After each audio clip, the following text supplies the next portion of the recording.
Welcome to Native America Calling. I'm Sean Spruce. 5 Southeast Alaska tribes are getting closer to formally securing a land base for the first time, with a new bill making its way through Congress. The tribe's land claims were excluded from the 1971 Alaska Native Claims Settlement Act.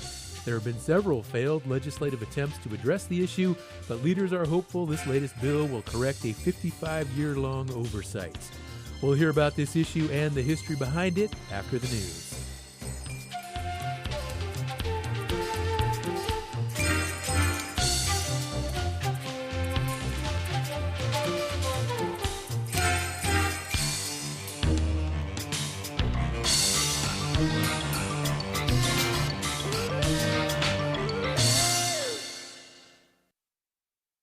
This is National Native News. I'm Brian Bull. Wildfires continue to burn across the U.S., including many areas of Indian country. In Washington state, the largest fire is the Kaiser Canyon Fire, which is burning through the Colville Indian Reservation.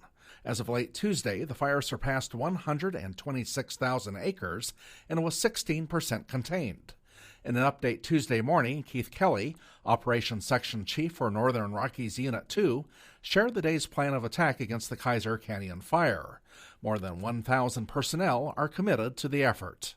And we do have resources looking at some additional containment lines, trying to find places to what we call pinch in the fire to keep it from spreading. So we'll put some dozer lines in, and the fire will slow its progression. And then eventually it will kind of continue to move, but it gives us an opportunity to put some dozer lines and put in some containment lines so we can stop that progression as it moves to the north. The Kaiser Canyon Fire started July 16th when a lightning strike hit the Nispelum area on the Colville Reservation. Meanwhile, more than 1 million acres have burned in Oregon. The Confederated Tribes of Warm Springs has closed its tribal government due to Level 3 evacuations caused by the Bench Fire, which at last check had burned more than 45,000 acres. The Confederated Tribes of the Warm Springs Reservation have set up a wildfire recovery fund on Zephy.com for volunteers and supplies to help those affected by the fires. Following the Navajo Nation presidential primary last week, the top vote-getters have named their VP picks. KJZZ's Gabriel Pietrorazio has details. Navajo Nation Council Speaker Crystalline Curley was first to announce her ticket in Window Rock. Excited to share this moment with you. I know people online were very anxious. She picked former Arizona Democratic state lawmaker Chris Deschini. Throughout my career, I know what it means to be an underdog. In 2014, the Marine Corps vet vied for the very seat Curley is now seeking.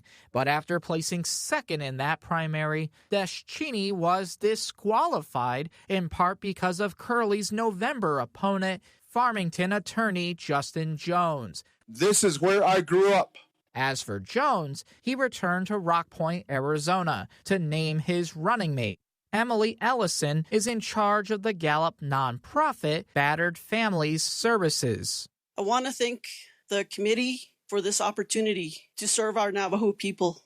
For National Native News, I'm Gabriel Pietrorazio. And the Bureau of Indian Education says 21 of BIE-funded high schools achieve graduation rates of 90% or greater in 2025, in what the agency calls an unprecedented milestone, reflecting their commitment to student achievement, college and career readiness, and workforce development. The 21 schools include Kickapoo Nation School, Santa Fe Indian School, Shoshone Bannock School, and Choctaw Central High School. The BIE's overall graduation rate reached 79%, the highest in its history. The BIE is aiming for a rate of 91% by May 2030. The Associated Press reports that beginning in 2018, the BIE began standardizing data collection methods, which has helped improve data accuracy. While Assistant Secretary of Indian Affairs Billy Kirkland said that these gains reflect the Trump administration's commitment to Native American students, there are concerns that the administration's changes to the BIE, including the planned dissolving of the U.S. Department of Education and further fallout from DOGE cuts, could undermine progress and prevent struggling schools from improving students' performance. This is National Native News. I'm Brian Bull in the KLCC studios in Eugene, Oregon. Jill Freitas is back tomorrow.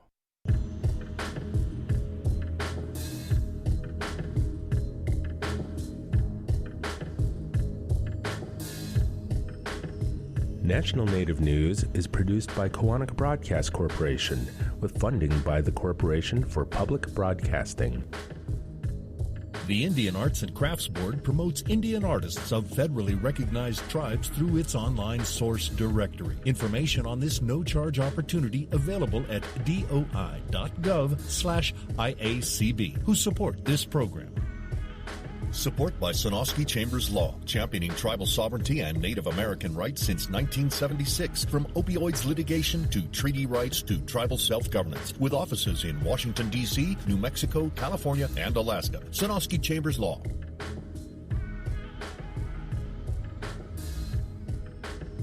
Native Voice One, the Native American Radio Network.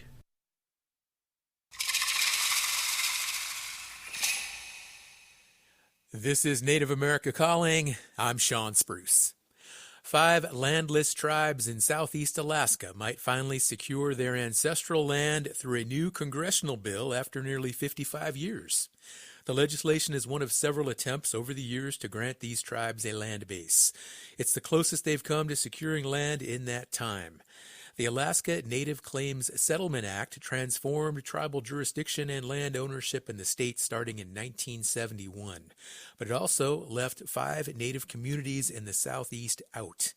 The new bill aims to correct that by turning over thousands of acres of the Tongass National Forest to newly created Alaska Native corporations.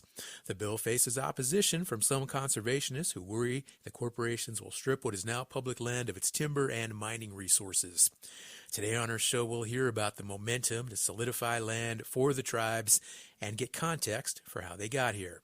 Listeners can join the conversation by calling 1-800-996-2848. Share your thoughts on the landless bill and what it means for Alaska Native people. 1-800-99-NATIVE.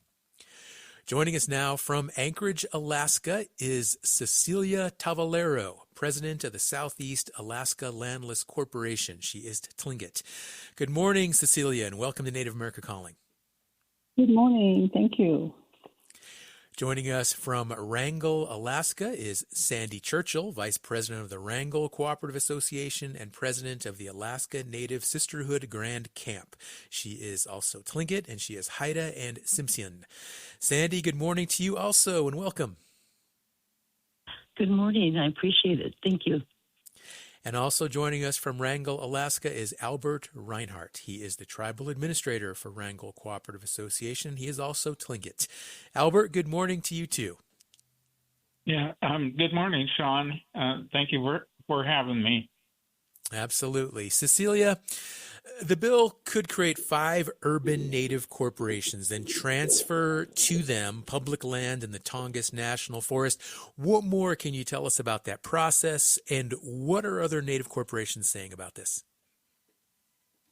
We've had a number of support from other Native entities and corporations as well.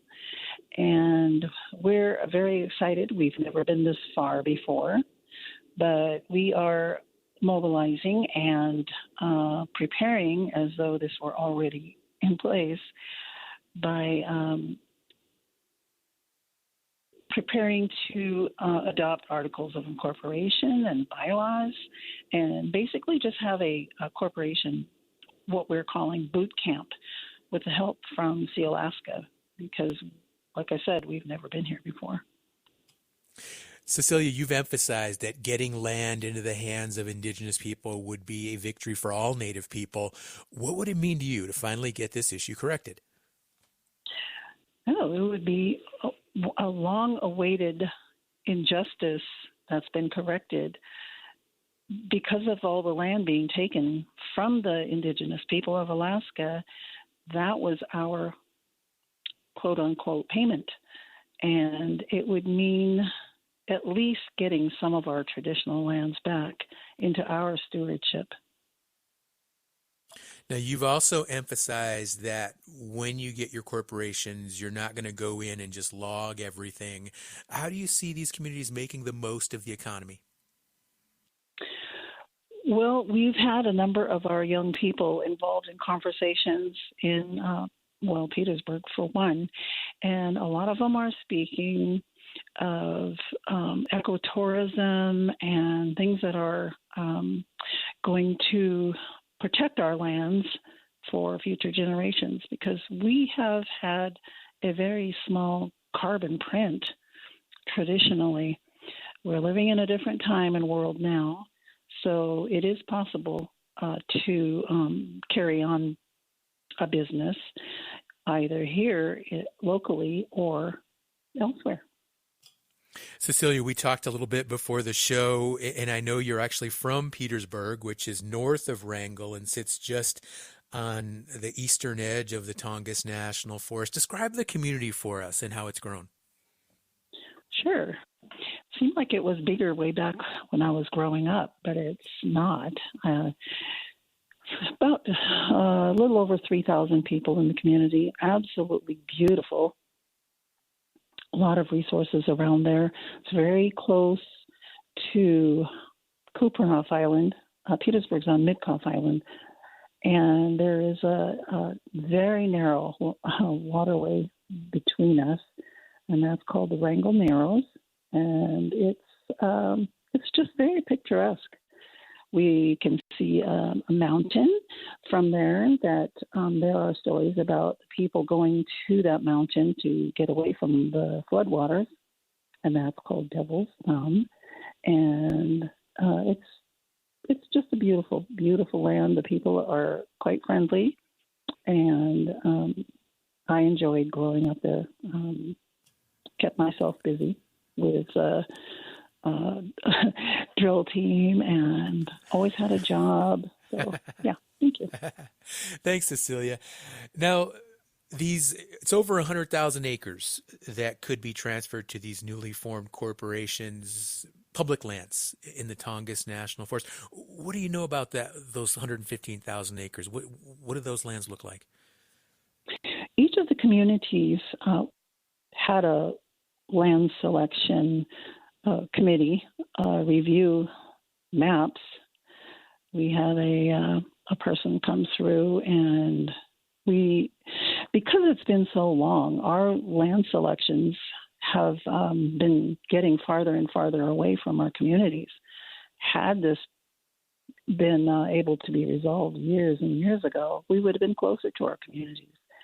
So, to quote one of our landless shareholders from Wrangell, he says all the other prime land has been cherry-picked over, and I believe he's right. So the lands are something that we can identify as ours and have our young people have a sense of continued ownership of our ancestral lands. So it's just the other communities, I'm not as detailed, informed about where they selected their lands. They had right. Some of them had to go to another island. That was didn't make the other island very happy. Thank you, Cecilia. Sandy Churchill, Vice President of the Wrangell Cooperative Association. I want to ask you, what are people in Wrangell saying about the legislation? Well, we're very excited. It reminds me of back in 1971 when the land claims first got settled, and all the excitement going on about the corporations forming, except for we were left out.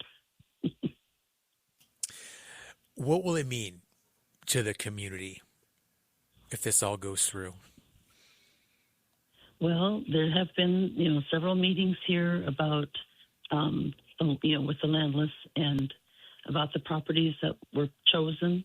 And some of the confusion that it brought with it was people saying like, oh no, if that's native land, will we be able to go on it still? And the answer is yes. We aren't going to segregate or, close it off. We want to develop it. Sandy, how challenging has it been for the tribe to be in existence all these years and yet no formal land base? Right. Well, it's kind of there's a silver lining to that. I mean, it was something to see all these other communities nearby, the small villages making their own corporations and getting big payoffs. But at the same time, I think we could learn from their mistakes and improve our corporation. So now, it's kind of a blessing. Uh-huh. I know the tribe has experienced displacement historically, beginning with Russian colonization, and then you had the gold rushes later, and then ultimately the U.S. Forest Service took control of the land and criminalized subsistence hunting and fishing. What was the community's response later when ANCSA was enacted? Wow. Yes, we've been through a lot. We just about lost all of our culture through all of those things that you just mentioned.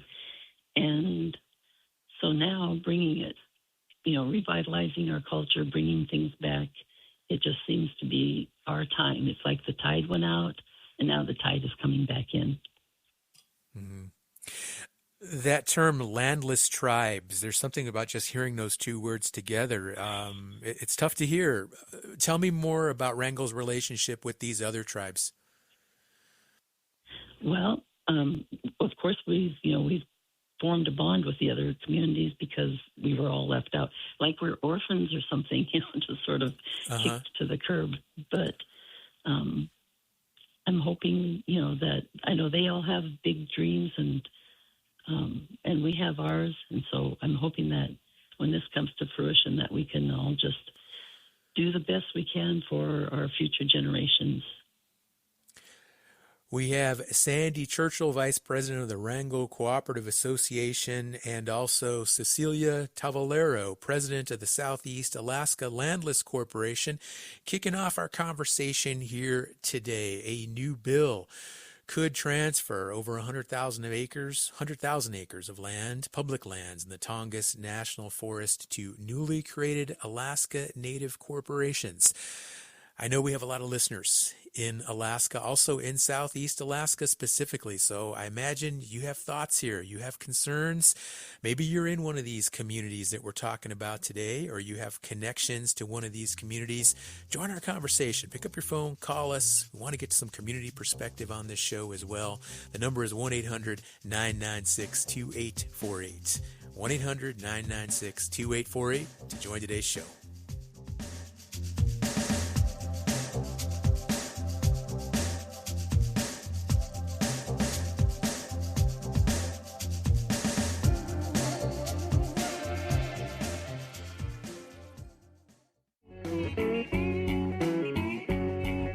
Acclaimed White Mountain Apache chef Nephi Craig documents his own journey through kitchens across the globe in his new memoir, Our Knives Will Save Us. And the new novel by Christine Hartman Durr follows a young Cherokee girl exploring her culinary passion as she copes with loss.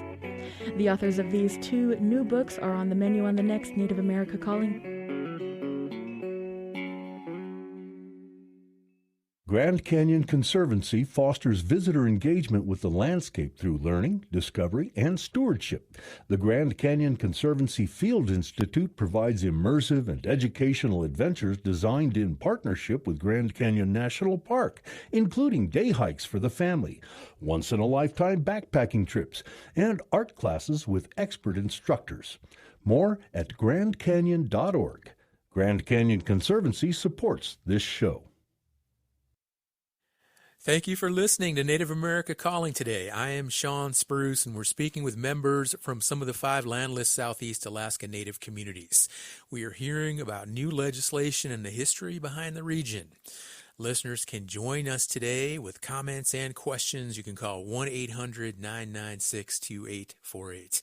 That is also 1-800-99-NATIVE, and you can also comment on our website, nativeamericacalling.com, and our various social media pages such as Facebook and Instagram.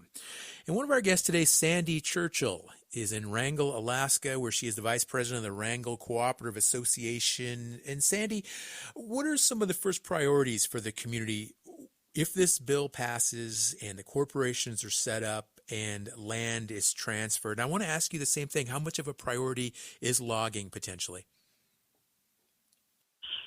Well, we want to keep our logs like we don't want to clear cut like that we saw other corporations doing. And we saw only the prime logs being chosen, and then the rest were like just slash, So we don't want to make those mistakes. And we do have some, good logs out there, but the Tongass have been taking care of the land for us. So I think that our focus is going to be on, like I said, developing some of the land. Like one of our favorite areas is out at what we call Salamander. And it's a picnic area. And people wish there was more camping, RV, picnic areas. There's like 4 people, it's like 4 little sites in one spot, expanding places like that. And we have, beautiful lakes and waterfront that can be developed into, putting little cabins or small imitation villages to attract the tourists. And we could actually have people, running boats out to these sites and doing tours. So I think that's going to be our focus. And other cultural connections to these lands? I mean, going back so many years in history, this must just be hugely, hugely gratifying for people to be able to acknowledge this land that has been there since time immemorial. Yep, and that's what we. So I work, with the tourism industry, doing performances down at our small tribal house. It cost $1 million to build that one little tribal house, and so having something like that, the tourists just flock to us, and it's like we need more of this. We want to be able to share our culture, and like I said, it's revitalizing. So we're learning it. We're having to learn our culture as well as teach our culture. So it's very rewarding. I'm a retired Head Start teacher, and I was just planting the seed for those students. And they're growing up, learning their culture, graduating from school, almost fluent in speaking in Tlingit. And so it's just a big turnover right now. And we want to see it succeed and continue on. All right. Thank you, Sandy. I want to bring another guest into the show now. Joining us from Anchorage, Alaska, we have Nicole Hallingstad. She's a manager for the Center for Climate and Health at the Alaska Native Tribal Health Consortium, and she is Tlingit. Nicole, good morning, and welcome back to our show. Good morning. I'm so happy to be able to join you all for this important discussion. Thank you. Absolutely. Now, this new bill passed the U.S. House of Representatives with bipartisan support, and you say this is the closest any effort has come to securing land to these 5 Southeast Alaska tribes we're talking about today. What's driving this momentum, Nicole? Well, I think there are a few things at play that the other folks who have been talking with you could also speak to, but we have supporters within our own delegation who have been so committed and dedicated to this effort for so long. They've been talking to their peers about this. And, over time, that accumulates. We're also seeing other efforts for land coming back into tribal hands now succeed in their efforts. For example, in Washington State, where Senator Maria Cantwell has an important vote, there have been efforts to undam previously dammed rivers and watch tremendous salmon runs coming back to certain regions. So there have been efforts that have been yielding results that I think are helping give us some momentum around the positive outcomes of that.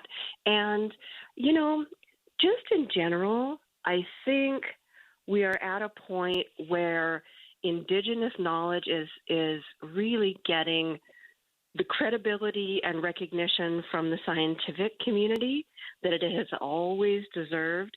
So when we talk about the responsible stewards that we are for the land, that now is getting recognized not just as a statement of opinion, but as a statement of fact, because the evidence is all around us.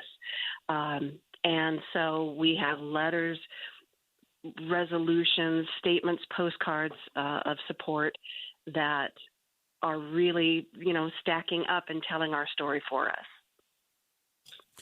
Nicole, take us back to 1971 when the tribes were largely left out of land entitlements under ANCSA. What were the main reasons why that happened? Well, there were, 5 in particular, our 5 landless communities, which are all in southeast Alaska. They are all located in what had been historic Tlingit, Haida, and some Tsimshian homelands, 23 million acres of it. And those homelands were converted without consultation to those native tribes into the Tongass National Forest in 1907, 1908. And that beautiful rainforest has been seen by many to be a very precious resource for many different reasons. It was a bit ironic because these 5 communities were all within very timber-rich lands, and there were active timber contracts. And we've even questioned some of our elders, some of our older natives who were in and around some of those discussions, like what happened? Why were we left out? Because that is a question that many want to have answered. And it's a bit tough to have it answered. Some players are long gone. Our Senator Stevens is no longer with us, et cetera. And as we know, legislation, when it comes down to the hour of getting very close to a deal, negotiations are happening very fast, often behind closed doors. So there's some speculation that timber did have possibly some impact. And at the time, there was a concern that if natives got their land, they would not want to cut the trees. And what is interesting now, of course, 50 years later, we're hearing concern that if natives get their land, they will want to cut their trees. But it's such a different approach now to how natural resources are stewarded, managed, shared, that it's a very different world. So we can speculate that maybe because there were existing contracts that these 5 weren't included in ANCSA, but there has been subsequent research about those communities, and they match all of the key markers of the other communities that did receive land. So even though it is a bit of a mystery to many of us, that has never stopped us for fighting for land that every other community under the Alaska Native Claims Settlement got, that we didn't. Let's go to the phones. We have Julius on the line in Albuquerque, New Mexico, listening on station KUNM. Hi, Julius. Welcome to the show. Hi. Thank you so much. I am really glad that this is a conversation that's happening in higher realms. And really, I was curious about a couple things in regard. It's kind of off of the train of thought that's been going on right now, but I wanted to know a little bit about the structure of these corporations and how and who are a part of the demographics involved in participating in these corporations, who the landless shareholders are, and are youth involved in that process? How do you buy in, or how do you become a part of that if you are up in Alaska? And then secondarily to that, I was wondering why the route of corporations in particular was chosen rather than an entity like a land trust, a community land trust or something like that, something that allows for still the kind of development that's being talked about, but It's just a different vehicle, a different form that the organization of Indigenous people are taking. Okay. Yeah. Julius, right on. Thank you for calling in today. And Nicole, I'm going to go ahead and let you field those questions from Julius, because what he speaks to really is the uniqueness of the relationship that tribes have in Alaska, and specifically ANCSA, and the whole issue of native corporations and how they have evolved. So perhaps you could provide a little bit more background on why these native corporations are structured how they are, as opposed to, like he suggested, maybe a land trust. And I also had questions about the demographics, the shareholders that make up potentially these new corporations, and how those people are selected. Well, I will certainly do my best to cover as many of the points that Julius raised as possible, all of them very good ones. So the fundamental difference in Alaska is that we chose not to structure lands so that there were reservations in Alaska. There is one tribe, the Tsimshian, who have a reserve on Annette Island to the south, but reservations really were not the method that Alaska Natives chose. Instead, the title to tribal lands were granted to corporations who were stood up as private corporations with fee simple access to the land. That means simply we own title to this land as a private corporation.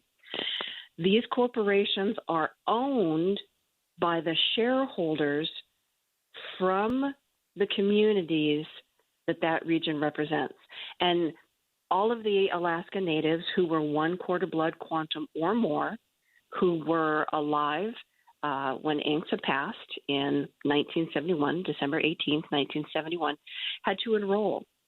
They had to enroll through the Bureau of Indian Affairs. So they became the original shareholders.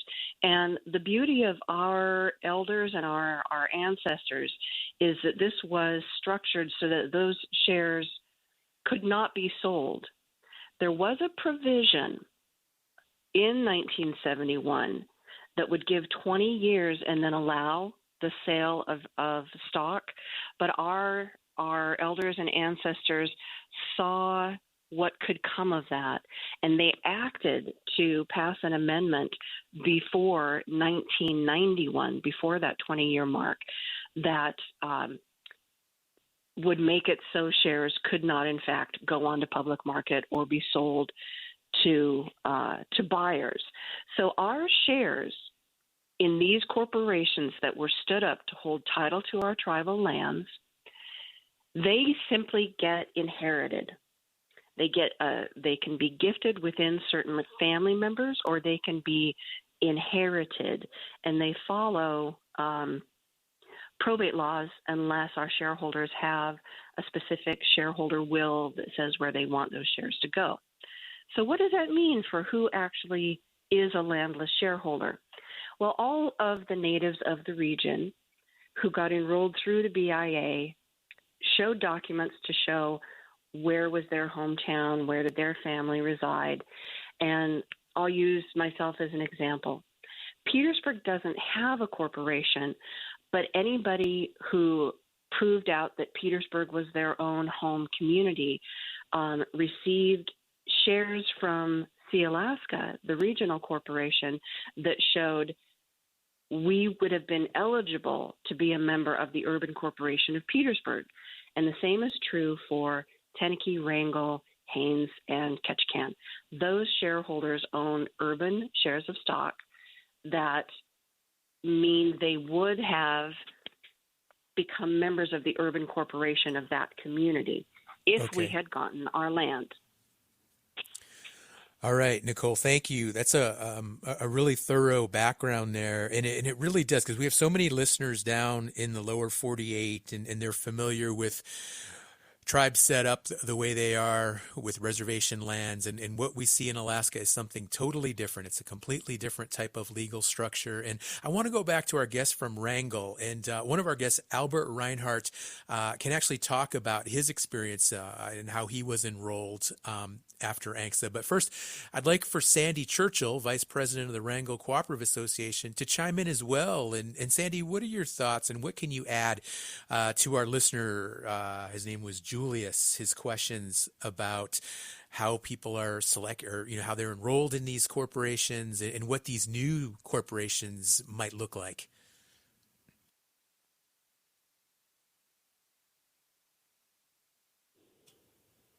All right. The forming of the regional corporation, which is See Alaska for us.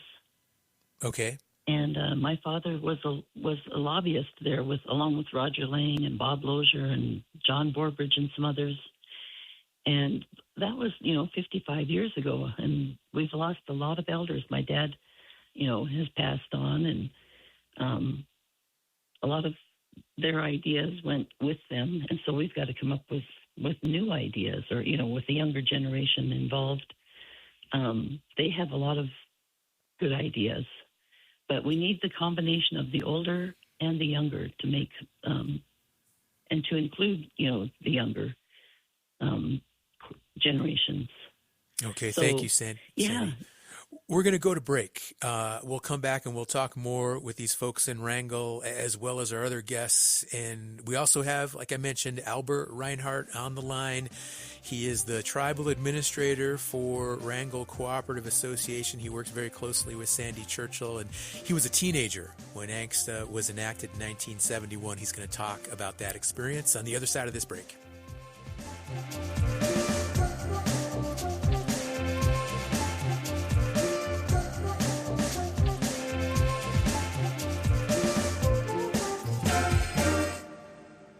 Tribal Development Partners, helping tribes build toward their goals through 105L leasing and essential facility development, empowering sovereignty, strengthening community.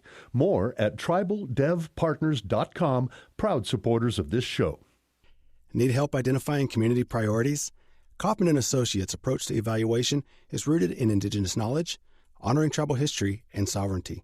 More at kaufmaninc.com, KAUFFMANINC.com. We're glad you're listening to Native America Calling. I'm Sean Spruce. Let's continue our conversation about 5 Southeast Alaska tribes dubbed the 5 Landless Tribes, about their work to secure a land base in their communities. And a reminder, you can always listen back to this show and all of our past shows on our website, nativeamericacalling.com, as well as all major podcast platforms. Our next guest, Albert Reinhardt, joins us now from Wrangell, Alaska. He is the tribal administrator for Wrangell Cooperative Association. And Albert, like I mentioned before break, you were a teenager back in 1971 when ANCSA was enacted. And I understand your family was split on what tribe you should enroll in. Walk us through that process, and how difficult was that decision to enroll in Wrangell as opposed to another community you have ties to? Yeah, thank you. Obviously, I'm no longer a teenager. I'm actually just turned 18 when the land claims was passed and the enrollment was happening. And my father and mother knew there was an option for my younger siblings. I had 6 younger siblings to enroll with a village corporation called Cluckwan. And my dad was pretty heavily involved in all the what was happening back then, and he knew that Cluckwan was in a pretty good position as far as the number of possible shareholders, the land selection, all of that stuff. And he, being, the parent, made the decision for my siblings. One, my younger brother, 2 years younger, was 16. I had a 17-year-old sister, and then the rest were not quite teenagers. So I remember discussions with him about, and my mom about where to sign up. And, you know, I grew up in Wrangell. So my connection with Wrangell was, with Klukwan. I had visited there once. I knew my ancestry came from there. My grandmother Mary, was from there, and that basically was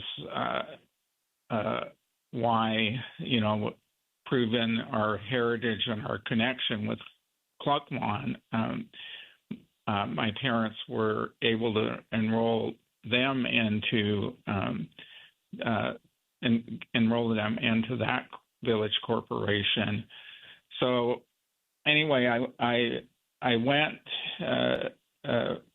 At that time, it was called the A&B Hall, and there was a line of people in the hall that were signing up, and I was just kind of very conflicted, I guess, being a teenager and not really understanding the whole thing.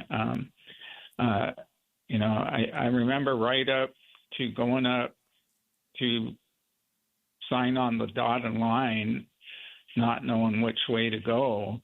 And my decision was to sign up Wrangell because it was where I grew up at. So it sounds like just right up until that moment that you signed, you weren't quite sure. Albert, overall, how did your family feel about ANCSA? Were they supportive, or did they have issues? Were they concerned about it?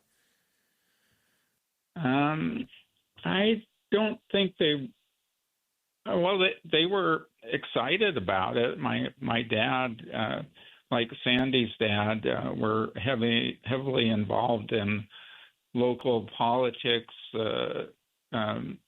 They were real community builders, and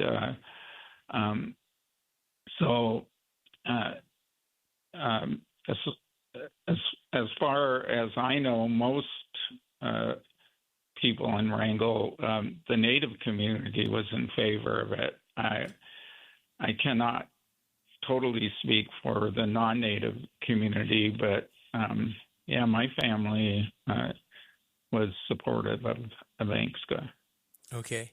And now, as you shared, you're no longer a teenager. Looking back 55 years in the past, what do you think?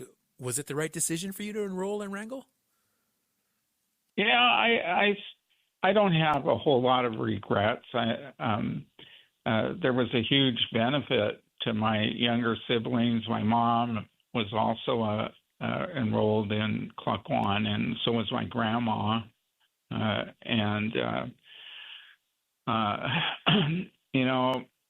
Eventually I do have shares with the corporation with the passing of my mom and brother. The brother 2 years younger than me passed. So I am a shareholder of Klukwan now. I have, I think, close to 50 shares. Yeah. Albert, I want to talk a little bit about the injustices, the historical injustices that were mentioned earlier in the show, and now the possibility of getting this land, regaining this land. Would it in any way undo some of those injustices that your community has experienced? Definitely. 55 years is a long time to wait. I think, like Sandy also mentioned, we long before that, we were already starting to lose our culture, our language. We basically never got any land. The Tlingit were never defeated by anybody. basically, when the Russians came in, the English came in for a little while. America bought Alaska from Russia and didn't even bother to acknowledge that we were here. So that's a huge injustice right there. The fact that, they basically ignored that we had any right. And there's a famous lawyer from Wrangell named William Paul. He's no longer with us, who fought for land rights long ago. And one of the things that he said that really sticks with everybody that I know is he basically planted a flag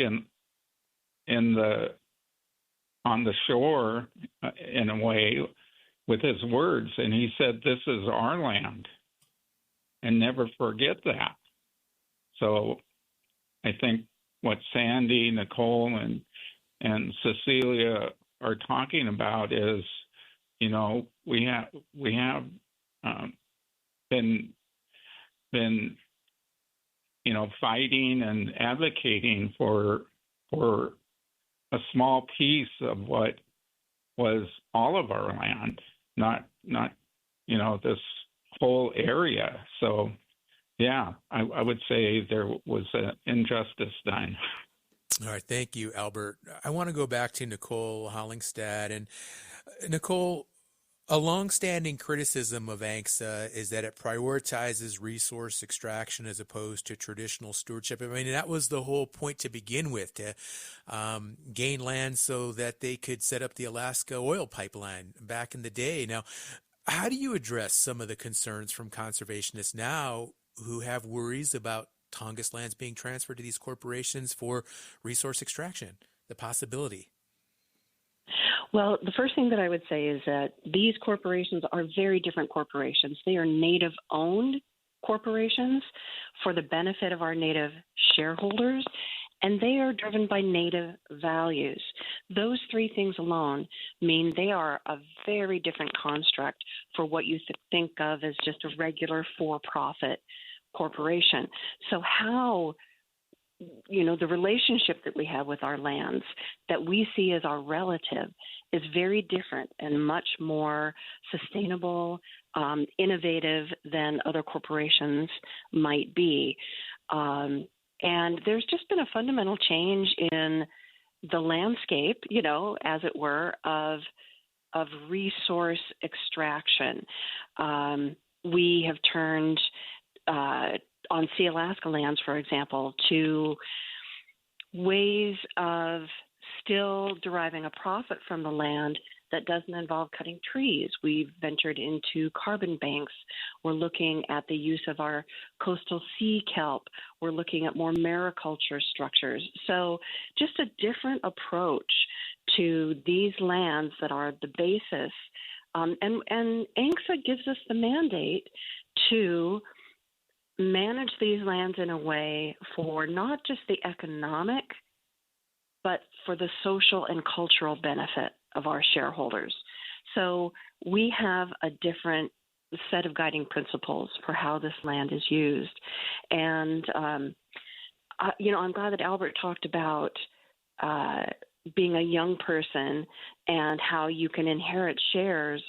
We get a lot of questions from our own shareholders at Sea Alaska about, how do I know if I'm a landless shareholder?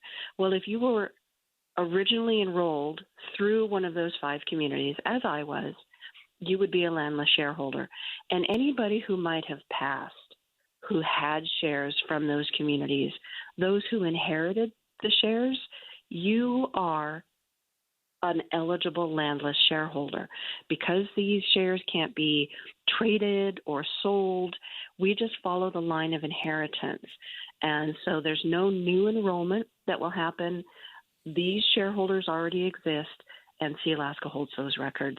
But that means at this point, we've got quite a few young people in the mix that were really excited to be part of these corporations. Okay. Nicole, you mentioned a moment ago that these corporations, they have a community focus. They're not for-profit corporations in the way that we think of like a corporation that's listed on the stock market or something like that, or a Fortune 500 company. However, it is known that Alaska Native corporations do have a history of clear-cutting timber and maximizing monetary return on the resources of their lands. And what do you say to somebody listening to the show right now who's just thinking, well, geez, is there anything here to indicate that this land would be treated any differently? Oh, absolutely. The point I just made, Sea Alaska itself, who did engage in responsible harvestry, has backed out, no longer is engaged in that industry. The infrastructure of that has really waned within Southeast Alaska. So that is something that all of these 5, urban corporations need to be looking to themselves. The communities, all 5 of these communities, because we didn't have our lands for 55 years, have had to be really creative and innovative about how might benefits come through different things like cultural tourism and even culture courses that might be open to other people. These corporations create a new avenue for that within these communities. Would be a new tax base within these communities, could offer new opportunities for employment, for internships, for scholarships, for community partnerships. There's so much good to come from having this type of a Native corporation in your community, and I do believe our communities are beginning to recognize that. Okay. Nicole, what do you think is next for this bill? As we mentioned, it passed the House with bipartisan support. I'm interested to know what type of support there is and who also have been the main critics. We have had bipartisan support in the Senate version as well. As you know, the bill had to go to its appropriate committee within each chamber. It came out of the House. It has come out of its appropriate committee in the Senate, and now just has to go to the Senate floor for discussion and a floor vote. And if that should happen, then it would be able to get voted and go forward to our president for signature. So that is what we mean when we say it's got the farthest it ever has. And it seems incredible to think we have been advocating for this through 8 different Congresses now, and each Congress is a 2-year term. We've been working on this for 50 years, but having the bills drawn up, the maps prepared and ready, full press by our, delegations, that's only been the last 15, 16 or so years. And Congress is our only avenue. ANCSA itself said you should have no judicial solution to this. So we just have to keep trying in Congress year after year. And there is a growing momentum of people realizing this at its core is an injustice to some of our original occupants of land in Alaska that needs to be addressed. And with that, we have reached the end of our hour. So I want to thank all of our guests today, Nicole Hallingstad, Cecilia Tavalero, Albert Reinhardt, and also Sandy Churchill. And for those of you that didn't get a chance to call in today, you can still continue this dialogue. Go to our website, nativeamericacalling.com. You can post a comment or any of our social media platforms. We have Facebook, Instagram, Blue Sky, and Threads. Like, post, comment on there as well. And if there's a topic that you are interested in us covering here on Native America Calling, let us know. Drop us a line. And please don't forget to tune in again tomorrow for our monthly special feature, The Menu, hosted by Andy Murphy, who will talk with a native chef about his new memoir and a new children's book that touches on the healing abilities of food. I'm Sean Spruce. We'll talk again soon.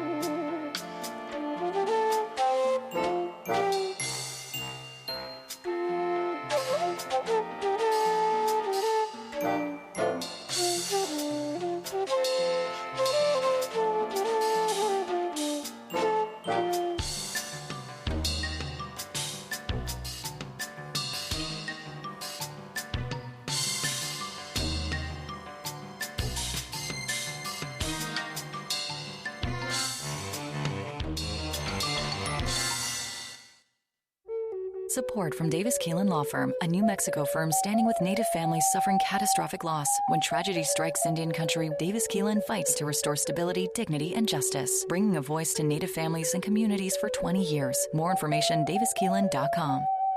Addiction, anxiety, and depression can be rooted in ancestral emotional baggage passed down through generations. That cycle can be broken with an energy healing experience available to all at resvolution.com.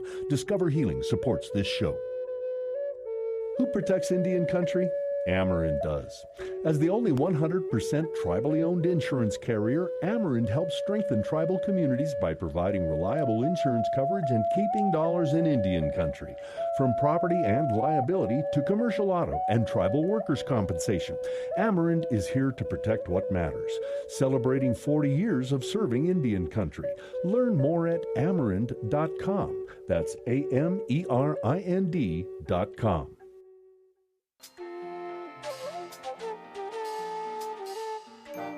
Native America Calling is produced in the Annenberg National Native Voice Studios in Albuquerque, New Mexico by Koahnic Broadcast Corporation, a Native nonprofit media organization. Funding is provided by the Corporation for Public Broadcasting with support from the Public Radio Satellite Service. Music is by Brent Michael Davids. Native Voice One, the Native American Radio Network.